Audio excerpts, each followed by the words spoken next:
obviously I'm from Oklahoma, so it's OU Sooners, baby, and that's it. We don't. It's the horns go down. You know what I'm saying? Oh, those are fighting words for Kenny on this show. Those are fighting words. I know.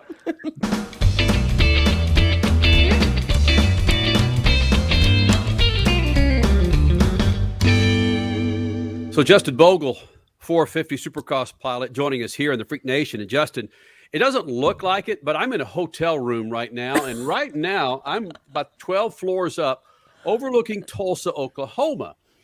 And you're in Oklahoma, homie, so to speak.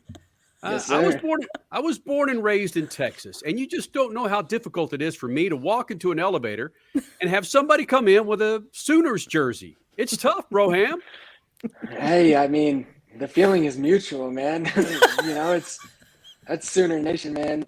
I lived in Oklahoma City for a few years, and obviously I'm from Oklahoma, so it's OU Sooners, baby, and that's it. We don't. It's the horns go down. You know what I'm saying? Oh, those are fighting words for Kenny on this show. Those are fighting words. I know. I was hoping you would say, Kenny, it's okay. I'm an Oklahoma State Cowboys fan. I dislike them a little bit less than the Sooners. Well, they're not as good, so yeah. It's easy to. Hey, Kenny, you're not even fighting back with Hook'em or anything. I can't do it, Crash. I'm in their territory. You got to be kind. It's like Statman going up to Michigan and talking a whole lot of smack about the Buckeye. I'm sorry. There's a rabbit hole. Hole. All right. You're behind enemy lines right now. You got to tread lightly, Yeah, I got to chill. Yeah. And speaking of Oklahoma, as a Native American as you are, I would imagine that over the last several years, as we've evolved as a country on many fronts, that the heritage that where you come from has really come to the forefront in other places, whether it's on the track or doing interviews and so forth. Are you called upon with some Native Americans to represent Native Americans in certain situations, whether it's interviews or in speaking engagements to show the success that you've had in motorsports? I'm extremely proud of my heritage. I think it's a big part of who I am. And I wouldn't say I've been really as active in that as I would like to be at some point.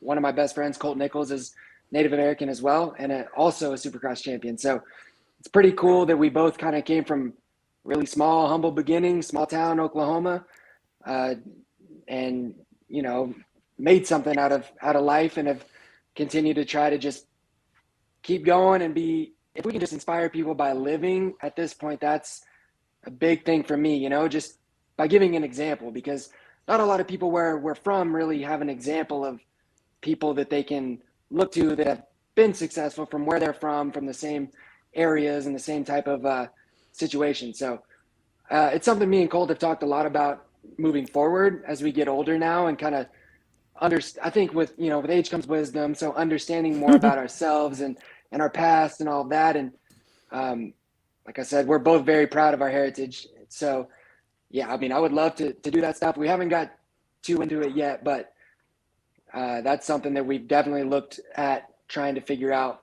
at some point in the near future.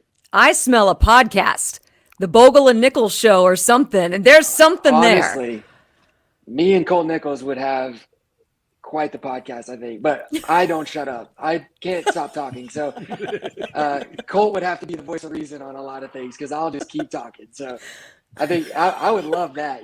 That's, hey, everyone that knows me says one of my favorite pastimes has to be just flapping my face. So it'd be fun. Well, Twisted Tea, Suzuki, they've got to love you for that. Seriously. I mean, come on, just keep talking, baby. Hey, I mean, in all reality, Twisted Tea, Suzuki, Progressive, we have the coolest sponsors in the whole paddock.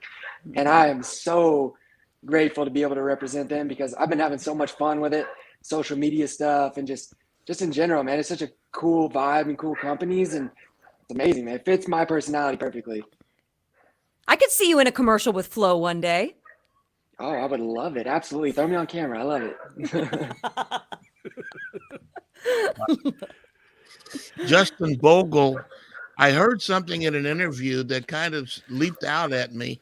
What did you say? Delusional confidence, and now you're talking about flapping their face. I've never heard that before. You put these two things together, you're treading on some dire ground here, brother. You could say something that you regret the instant it comes out of your mouth. Nah. I do it all the time. I do it all the time. But at the end of the day, you know what? I'm a human being, and I mean, we all do things that we shouldn't sometimes, or say things. And I think that my gift and my curse is that I don't have much of a filter, and I'm pretty much an open book. So I think, you know, the fans that are fans of me can relate to that because they feel like I'm a human being as well. But you know, every now and then I do say some things that I'm like, probably shouldn't have said that. But you know, So can't fault the man for just being honest. You know what I mean? Exactly. Exactly. The delusional confidence. Tell me about the first time you got on a dirt bike and went riding and cranked the thing on. Did that delusional confidence take you through those first two gear changes?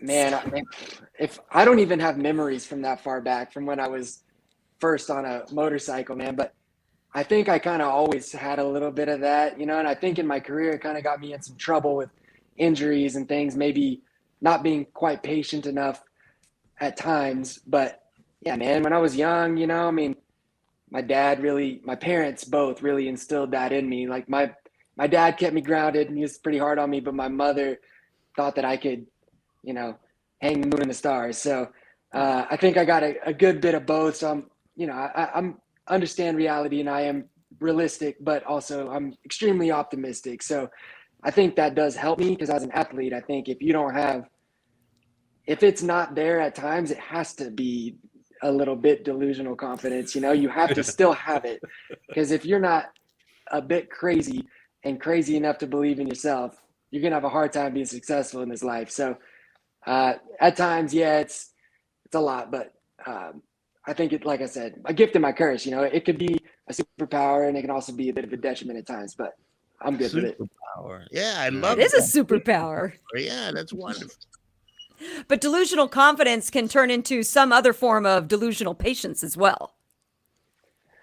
Yeah, I mean, it's tough because especially in the sport we do, we go every single weekend almost all year. Yeah. So it can be quite a roller coaster when it's not going well. And I've lived it, you know, this is my 10th year of Supercross as a professional.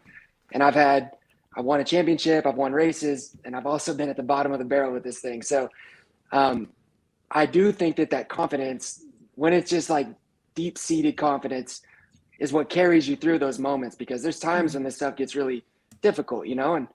And I took a step back a couple of years ago. I had a pretty good concussion and I took about 5-6 months completely off and just wanted to live normal and see if this is still what I wanted to do and talk about an eye opener. You know, it really, really helped me a lot. You know, it was a rough time period, but it was the best thing for me. It helped me understand who I am and that this is what I do. You know, this is what wakes me up in the morning. And the whole time I still believed I could get back into it. So, you know, I had to make it happen. And I'm so grateful for those companies we spoke of, Twisted Tea, Suzuki, Progressive, the HEP team of people believing in me to give me a shot at this because there's a lot of tread left in those boots, I think. You know, I'm still so excited and I feel so young still, like mentally and emotionally. I still have things to accomplish, you know? So, I mean, I just love this stuff. So keeps you coming back.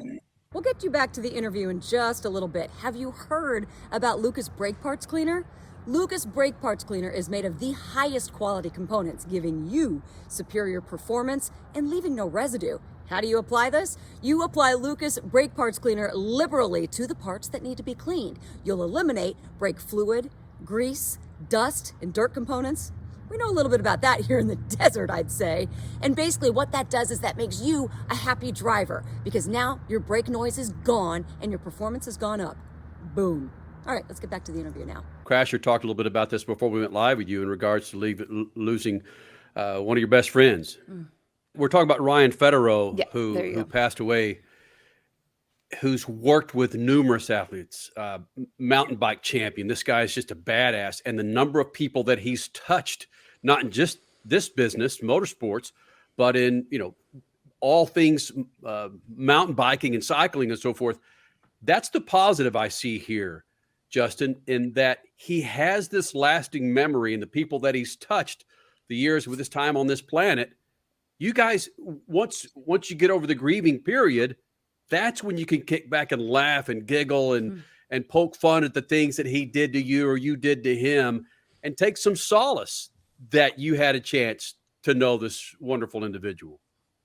Yeah, I mean, that's really what it boils down to. Obviously, like I said, it's been harder than I could have imagined, to be honest. But, man, you can't think about things that way. I like I said, I'm just so grateful that I got the opportunity to have that good of a friend that was there for me, whether I paid him to be my trainer or not. So those things don't happen much in life. Like I said, I don't believe that God gives you too many of those relationships. And when you have those, you have to cherish them. And, just because he's gone doesn't mean I'm not going to feel it every single day. So.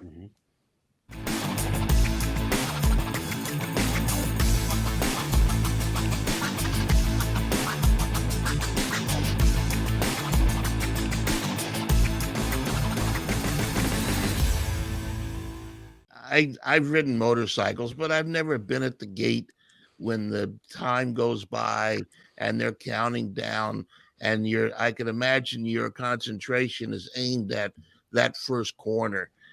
Did Ryan teach you anything as part of the training to clear your mind and to think about nothing but getting to that corner and getting through that corner and taking off in a race?